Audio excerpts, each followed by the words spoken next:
Good evening guys. आज का video में आपको वर्ब्स के फॉर्म को याद करने की एक बढ़िया ट्रिक बताऊंगी। अगर वो ट्रिक को आप अप्लाई करते हैं अपने स्पोकन इंग्लिश में तो बढ़िया तरह से वर्ब के फॉर्म को याद कर पाओगे। अब अगर हम इंग्लिश बोलने की शुरुआत करते हैं तो सबसे पहले क्या सीखते हैं? टेंसेस सीखते हैं, मॉडल सीखते हैं। लेकिन टेंसेस और मॉडल्स को बनाने के लिए वर्ब्स के फॉर्म का आना तो जरूरी है। तो क्यों ना वर्ब्स के फॉर्म को ही याद किया जाए।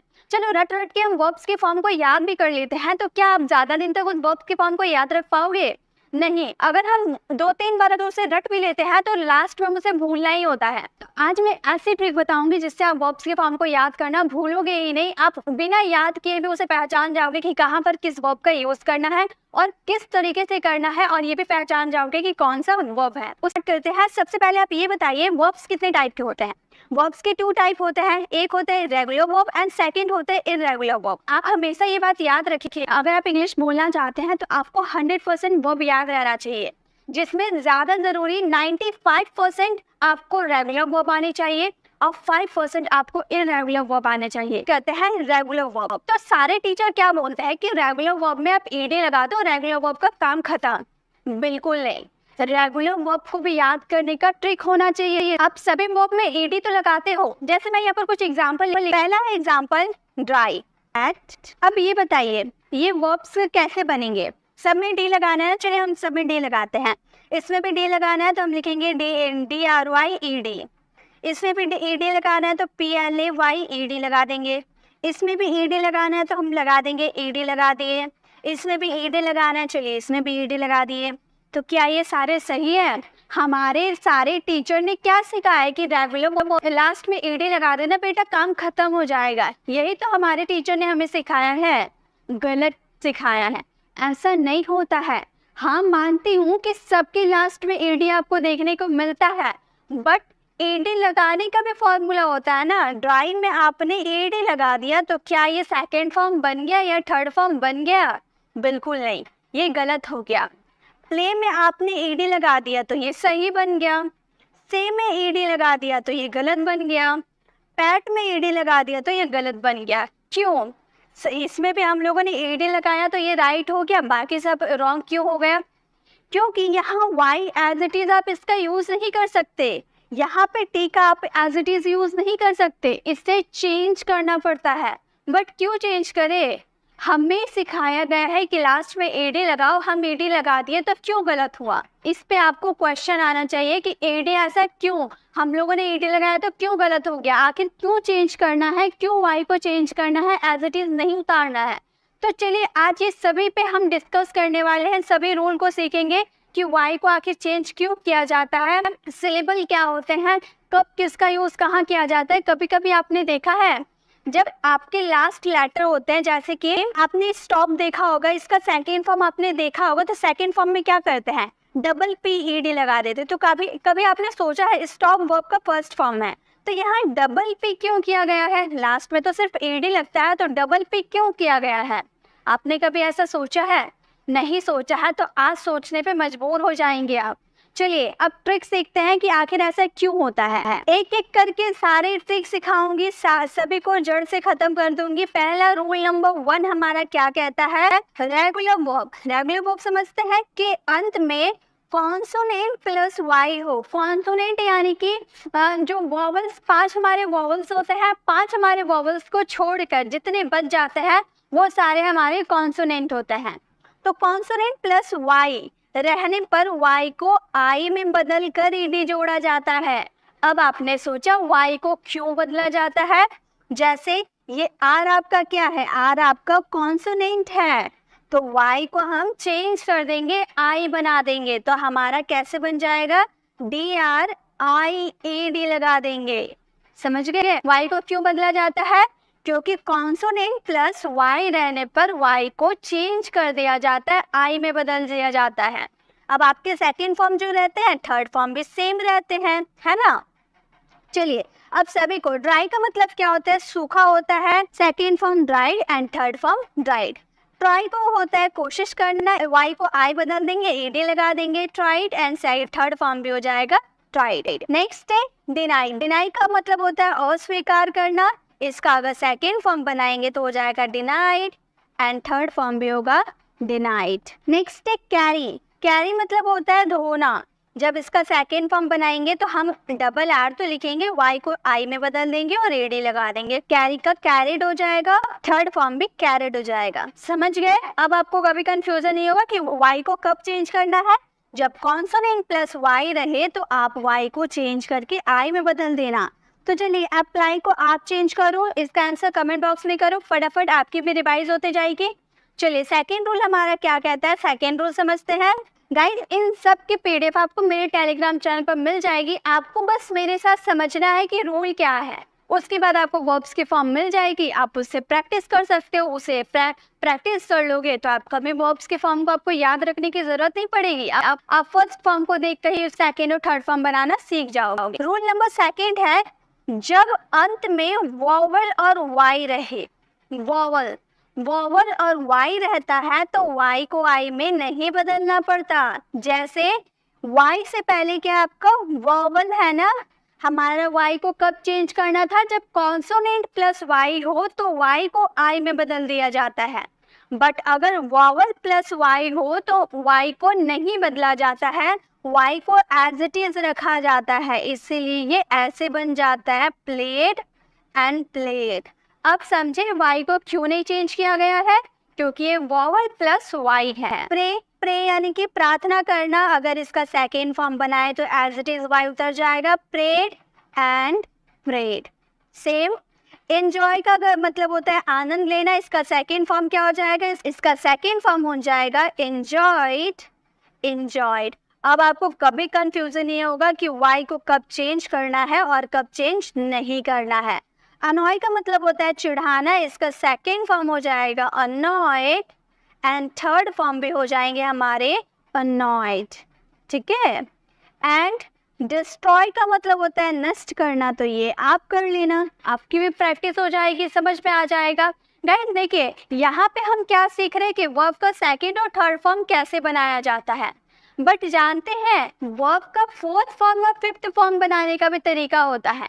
सभी टीचर ने आपसे यही कहा होगा, मैंने भी आपसे यही कहा है कि वर्ब के फर्स्ट फॉर्म में आईएनजी ऐड कर दो, वर्ब का फोर्थ फॉर्म बन जाएगा। बिल्कुल गलत। हाँ ये सही है कि वर्ब के फर्स्ट फॉर्म में आपको आईएनजी ऐड करना है, लेकिन आईएनजी ऐड करने का भी रूल होता है। मैंने एक ही वीडियो में सारे रूल कवर नहीं करवाया है। वर्ब का फोर्थ फॉर्म और फिफ्थ फॉर्म कैसे रेडी किया जाता है ये मैं आपको नेक्स्ट क्लास में बताऊंगी। इसमें आप वर्ब का सेकेंड और थर्ड फॉर्म बदलना सीख जाओ। अगर एक ही साथ में आपको बताने लगी तो खिचड़ी बन जाएगा, आपको समझ में नहीं आएगा कौन सा रूल कहाँ अप्लाई करे, ठीक है। तो इसलिए थोड़ी थोड़ी करके सीखते आपको ये प्रैक्टिस हो जाएगी, देन हम फोर्थ और फिफ्थ फॉर्म बनाना सीखेंगे। तो चलिए अब आगे देखिए रूल नंबर थर्ड क्या है। रूल नंबर थर्ड है, इसमें कुछ एक्सेप्शन होते हैं। से, पे, ले आदि इरेगुलर वर्ब पर यह नियम लागू नहीं होता है। ये रेगुलर वर्ब पे ना ये नियम लागू नहीं होता, ये एक्सेप्शन होते हैं, इस पे आपको कोई रूल लागू नहीं होता। यहाँ पे वॉवल प्लस हमारा वाई है ना, अभी हम लोगों ने क्या देखा, कॉन्सोनेंट और वाई रहने पर वाई को आई में बदल दिया जाता है, करेक्ट। सेकेंड रूल था हमारा वॉवल प्लस वाई रहने पर वाई को चेंज नहीं किया जाता है, बट यहाँ वॉवल प्लस वाई रहेगा फिर भी इसको चेंज कर दिया जाएगा, ये एक्सेप्शन होता है। बस ये 3 वर्ब है जो आपको याद करने होंगे, इनमें कोई रूल लागू नहीं होता है, इनमें आपको याद करना होगा, ठीक है। कुछ कुछ आपको याद रखना होगा, बाकी सारे रूल के हिसाब से बनते हैं। तो से का सैड हो जाएगा एंड थर्ड फॉर्म भी सैड हो जाएगा, ठीक है। पे होता है हमारा वेतन, अगर हम इसका सेकेंड फॉर्म करने जाए तो पेड हो जाएगा एंड थर्ड फॉर्म भी हमारा पेड हो जाएगा। ले का मतलब होता है बिछाना या लेटाना, इसका आंसर आप देना, ठीक है। आई होप आप समझ गए होंगे कि इसको कैसे बनाया गया है। चलिए नेक्स्ट देखिए, रूल नंबर 4 क्या है। जब एक सिलेबल वाले रेगुलर वर्ब के अंत में सी रहता है तो लास्ट वाले लेटर को डबल करके एडी लगाया जाता है। अब ये सिलेबल क्या होते हैं, आप में से काफ़ी स्टूडेंट को पता होगा सिलेबल क्या होते हैं और काफ़ी स्टूडेंट को नहीं पता होगा कि सिलेबल क्या होते हैं। सिलेबल होते हैं 1 type syllable, 2 type syllable, 3 letter वाले सिलेबल, बहुत सारे सिलेबल होता है। तो मैं आपको एग्जाम्पल के थ्रू बताती हूँ कि सिलेबल को आपको पहचानना कैसे है। सिलेबल को पहचानने के बहुत सारे नियम है, तो मैं आपको एक नियम बता देती हूँ। मैं यहाँ पर कुछ वर्ड लिख रही हूँ, आप ध्यान से देखिएगा। पहला वर्ड है पैट, यही हम लोगों ने लिख लिया पैट, ठीक है। सेकेंड है टुडे, थर्ड है हमारा ब्यूटीफुल, इंफॉर्मेशन, यूनिवर्सिटी। देखिए यहाँ पे अब इसमें हम सिलेबल खोजेंगे कि सिलेबल क्या होता है। सिलेबल जैसे कि मान लीजिए आप इसे बोलिए, बोल कर देखिए, पैट पैट, एक ही बार में आपने इसे बोल दिया, तोड़ तोड़ के बोल रहे कि तो ऐसे आप नहीं बोल रहे ना, आप डायरेक्ट बोल रहे पैट, यानी कि ये एक सिलेबल वाले वर्ड है। अब सेकेंड वाला बोलिए टुडे, आप क्या बोले, टू डे, दो सिलेबल आए ना, टू डे, टुडे, दो सिलेबल आया ना, यानी कि इसमें दो सिलेबल है। अब इसे बोलिए ब्यूटीफुल, ब्यूटीफुल, तीन सिलेबल आए ना, ब्यूटीफुल, इसमें आए तीन सिलेबल। अब इसमें देखिए, इसमें क्या है, इंफॉर्मेशन, इंफॉर्मेशन, इंफॉर्मेशन, तो ये चार सिलेबल हो गए। नेक्स्ट देखिए यूनिवर्सिटी, यूनिवर्सिटी, देखिए यू अलग हो गया, यूनिवर्सिटी, इसमें क्या हो गया, 5 सिलेबल हो गए हैं। तो ये होता है सिलेबल पहचानने का तरीका। तो यहाँ पे एक सिलेबल बोला गया है, एक सिलेबल, यहाँ पे सारे वर्ड को पढ़िए, PAT, stop, drop, bag, rock, सब एक सिलेबल है ना, एक ही साउंड आ रहा ना आपके मुंह से। ऐसा तो आप नहीं बोल रहे स्टॉप, ऐसे नहीं ना बोल रहे, अलग अलग करके तो नहीं बोल रहे, एक ही बार में आप डायरेक्ट बोल रहे ना, तो ये एक सिलेबल होते हैं। दो सिलेबल होंगे तो आपको ऐसे बोलना होगा, टुडे, पर्सन, डिसाइड, तो ये सारे दो सिलेबल के होते हैं, तो वो बात अलग है। तो आपको सिलेबल कैसे पहचानना है, इस तरह से आप पहचान सकते हैं, जितने भाग में आप उसे बोल रहे हैं वो सारे आपके सिलेबल होते हैं। ठीक है, ये आपको क्लियर हो गया। चलिए ये तो देख लिए। अब हमारा रूल कहता है कि जब एक सिलेबल वाले रेगुलर वर्ब, ये सारे एक सिलेबल वाले रेगुलर वर्ब है, इसके अंत में सीवीसी। अब सीवीसी क्या होता है, सीवीसी यानी कि सी मतलब कॉन्सोनेंट, वी मतलब वॉवल और सी मतलब कॉन्सोनेंट। देखिए आपके रेगुलर वर्ब को देखिए, पीएटी पैट, तो पी आपका क्या है, कॉन्सोनेंट, ए क्या है, वॉवल, टी क्या है, कॉन्सोनेंट। सीवीसी आ गया ना। जब सीवीसी रहता है तो लास्ट वाले लेटर को डबल करके ईडी लगाया जाता है। अब आपको समझ में आ गया ना कब डबल करना है, जब लास्ट में सीवीसी आए और एक सिलेबल का वो रहे, मतलब उसको तोड़ तोड़ के नहीं बोलना है, एक ही बार में जैसे आप बोल देते हैं और इसके लास्ट में सीवीसी आए तो उसके लेटर को डबल कर दिया जाता है। तो हम इसे क्या बोलेंगे, हम बोलेंगे पैट, और टी को डबल टी करके पैटेड कर देंगे। ठीक है, एंड थर्ड फॉर्म भी सेम हो जाएगा। नेक्स्ट है स्टॉप।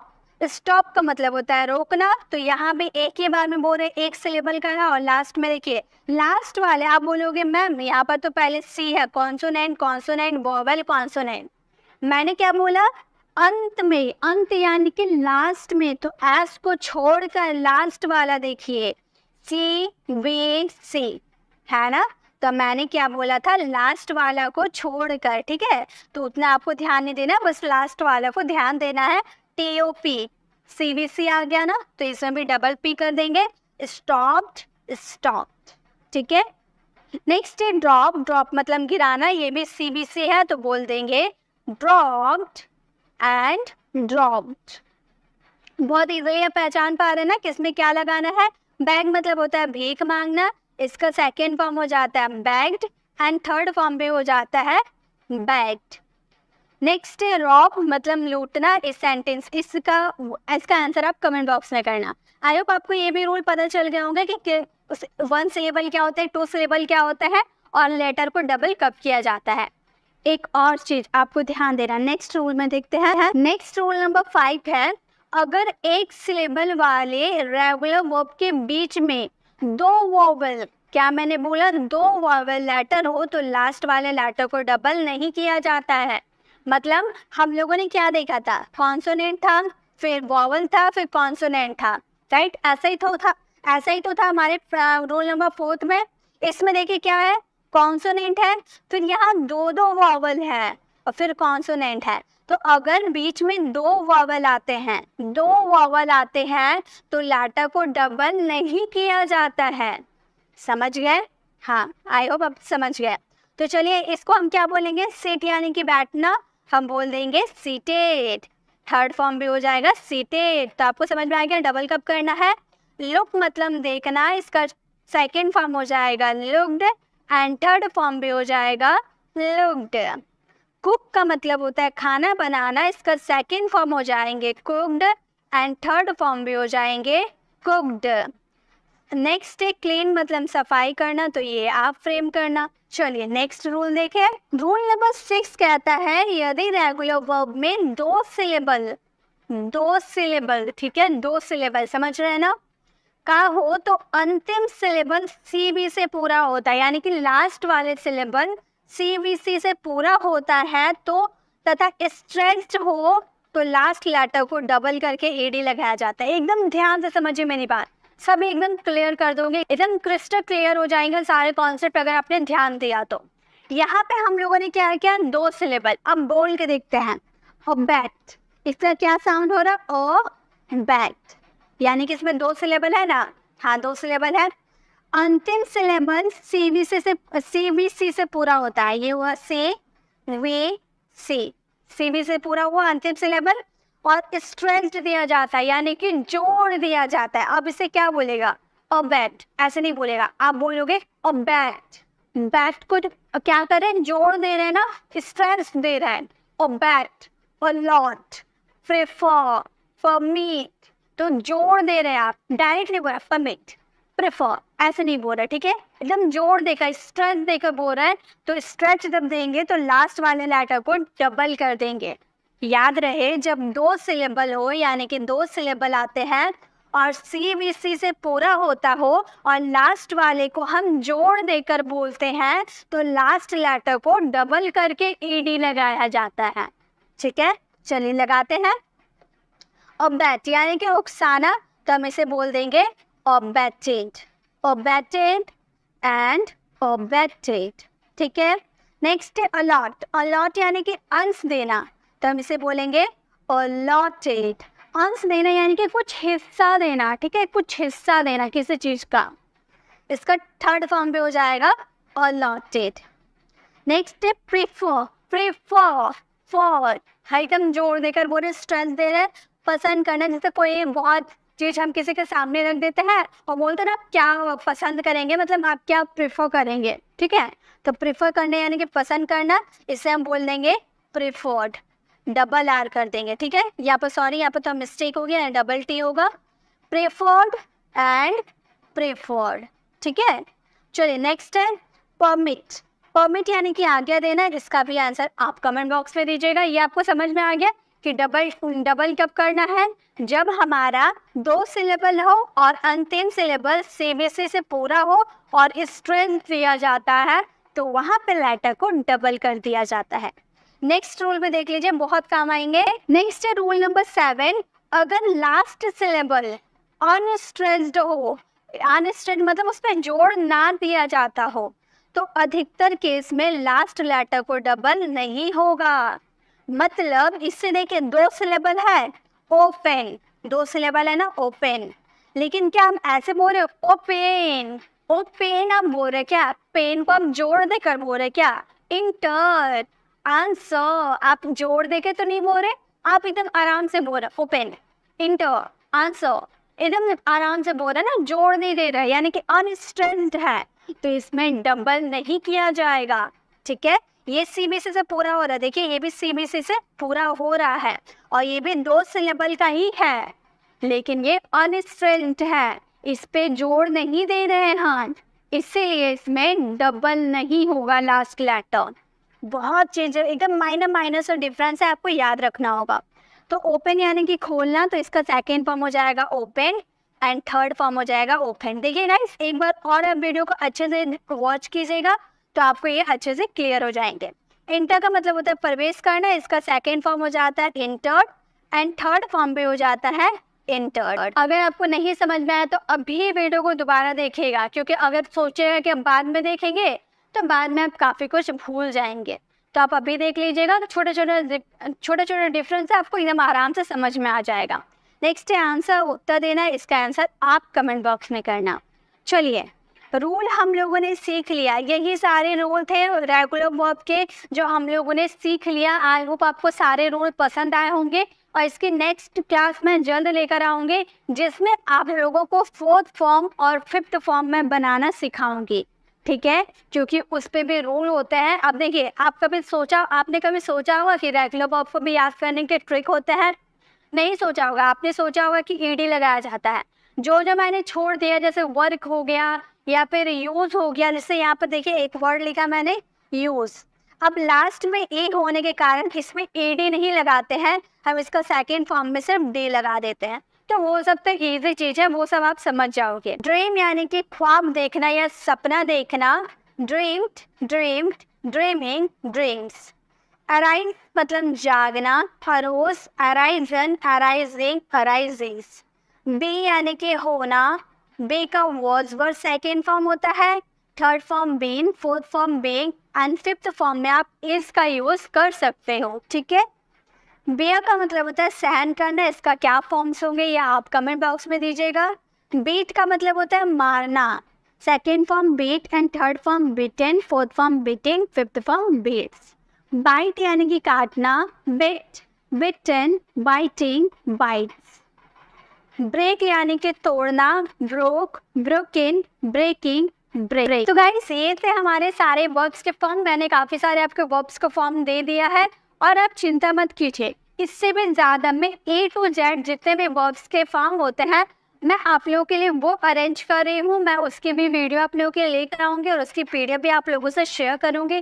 तो आप हमारे चैनल को सब्सक्राइब कर लें ताकि जब भी मैं वर्ब्स वाली क्लास अपलोड करूँगी आप तक आपको अपडेट मिल जाएगी और आप ठीक लाइव ज्वाइन कर पाएंगे। और टेलीग्राम चैनल को भी ज्वाइन कर ले ताकि इसकी PDF आप डाउनलोड कर सके।